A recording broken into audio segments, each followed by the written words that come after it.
wanted to ask you, we just heard from Trey, an emotional Tre'Davious White, about being able to provide for his family with his contract extension, all that good stuff. Just from your perspective and, being his teammate on that defensive side, just, what is it like for you to see a guy like that get a contract like that and get rewarded?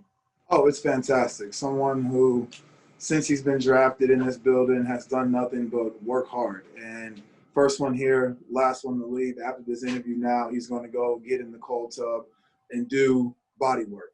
That's a young guy who, he's young, but he has a professional mindset. And you see the other young guys watching him, and you see how the next day 2 more guys show up, and then the next week 5 more guys show up, and that's the leadership qualities Trey White brings to this team. He doesn't say much, jokingly, because he's always talking, having a good time. You hear him no matter where you're at in this building, but he has no problem bringing guys along with him. He has no problem sharing his knowledge of the game, what he studied on film, to help this team, to help someone grow. And I think that's just a tremendous testament to who he is as a person. And I wanted to ask you, last time we talked to you, we really appreciate you being so open about, talking about racial injustice and, what this country needs right now. Have you guys as a team talked any more about any kind of demonstration or anything that you guys might do come Sunday's game? As a team, we talked about one thing that was on our mind. We noticed that the kids here in Buffalo, New York, especially in the city of Buffalo, do not have internet, and the school year is getting ready to start soon. So, we decided week 1 to pull together some of our funds, as long as our owner, they decided to contribute as well. And we were going to go out and get those, I think it was 4,500 teachers and students who don't have internet. And I think it was something where we were able to get onto the Zoom teleconference with Mayor Brown, and he expressed some of his interest in the city of Buffalo, because I think for us as a team, we're looking any way that we can to help out. I think what Colin Kaepernick started back in 2017 was great, to bring awareness to the fact that African Americans are still getting treated unjustly by the police here in America. And so I think for us, with this team, we're trying to think of solutions. What can we do as the Buffalo Bills to help not only just low-income families, but people who look like us, look like me, who are, part of this systematic racism that just needs some help. And so we felt like the one thing we could do is help with the education process. And so helping those kids with the internet for this school year is something that's been on a lot of guys' hearts. And so we're excited for week 1 to come around so we can contribute to that. Awesome. Yeah, it's great to see, those thoughts and, your powerful words put into action. Thanks, Jerry. Yeah, absolutely. Jerry, Mookie Harkins, Wellflow Sports 1080. What's good? Luke, how you doing, man? You still over there doing the fantasy league, man? Man, of course, bro. Of course. I'm a football nerd, so anytime I got like 4 fantasy leagues I'm in right now. We got one draft today, another one on Wednesday. I can't help it, man. I'm into sports. It's something that I love. Loved it as a kid. I'm gonna shoot you a link, man. But it is week 1. It is week 1, man, and this is where things start to count. So, what's the demeanor for being the #1 defense in 2020?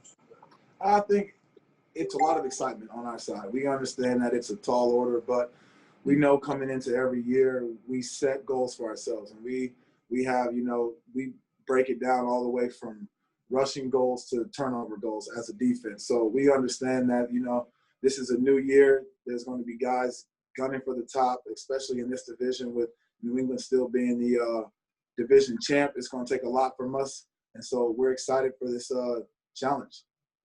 Now, speaking of that, the culture has changed in Buffalo when you lose the last 2 games you played and you're still considered favorites to win the East. So how do you get back on the winning track?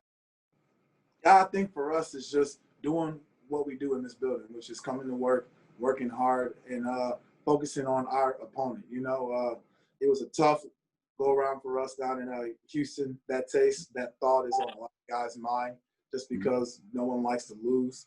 And so with that being said, you saw a lot of guys come back this offseason, even though we had the lack of resources. Guys were in shape. Guys were intuitive with their Zoom meetings, really trying to catch up with the football knowledge and keep that intact because we know the type of talent that Brandon Beane has put in this room, in this building. And so we're excited. We're excited to get things kicked off. Absolutely, man. I'm expecting a career sack year for you this year, man. Go get it, young man. Hey, man, I'm healthy, so I'm excited. Yes, sir. I'm going to shoot you that link, too. Hey, let's do it. I can always get in one more league. Hey, Jerry, with week one here, has it felt any different turning the page to week one with just a quicker off season? I feel like, at least for me, it feels like week one just smacked me in the face and we're here. You know, we were joking about that today in the locker room. It kind of feels a little bit like college-esque in the sense of there's no preseason games to go off of. Some guys don't even have NFL tape, so you're pulling up things from the archives of what they did a year or two ago in college, really. So it's kind of eerie being in this position just because we've always had the preseason games to kind of catch our bearings and kind of catch our breath and get into the whole game flow. But it certainly did come up fast. But I know just by the group in the D-line room and the group on the defensive side of things, we're excited. We're tired of hitting each other. We want to see some new faces. We want to go out there and have some fun and play some competitive football. So week one couldn't come any faster. Yeah, when it comes to film study, especially with the offensive line on the Jets, they have a lot of new players, specifically Mekhi Becton out of Louisville, that left tackle. Have you had to just dive into all of that college film to, figure things out about him since you don't have anything else to go off of? Yeah, that's been real key for me is being able to kind of have access to that. And then, just watching what he has out there, if it's on YouTube, any kind of highlights I can get of him just to kind of see how he plays, see his demeanor.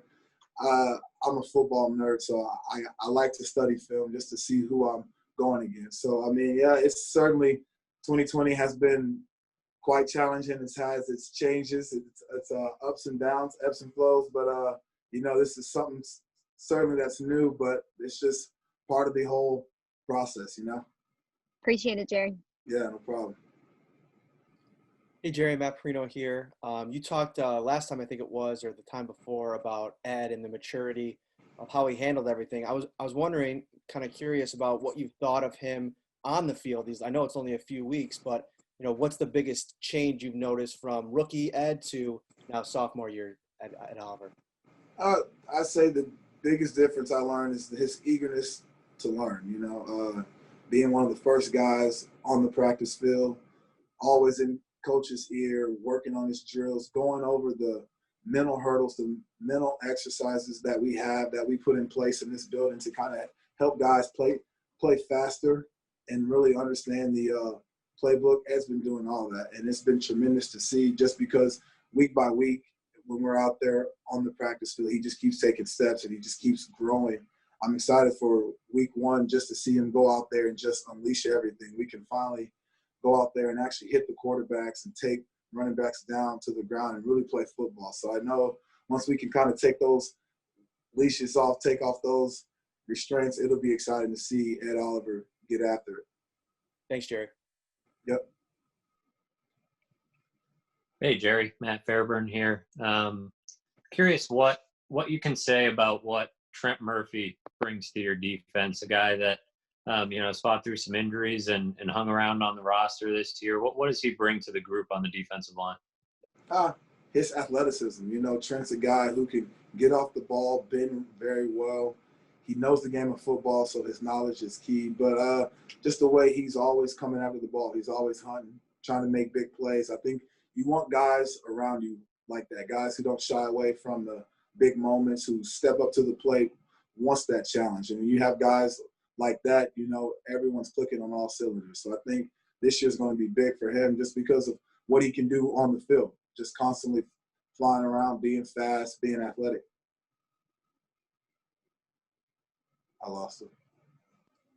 I can't hear him. I think I muted himself. What do you like for fantasy football sleepers? Oh, man. I just picked the running back from San Fran. After I added Singletary, I needed one more guy. San Fran's offense. Yeah, San Fran's offensive line. They added Trent Williams, and so they had the #1 rushing attack. So I figured a solid 2 behind Singletary. Why not grab him? You know.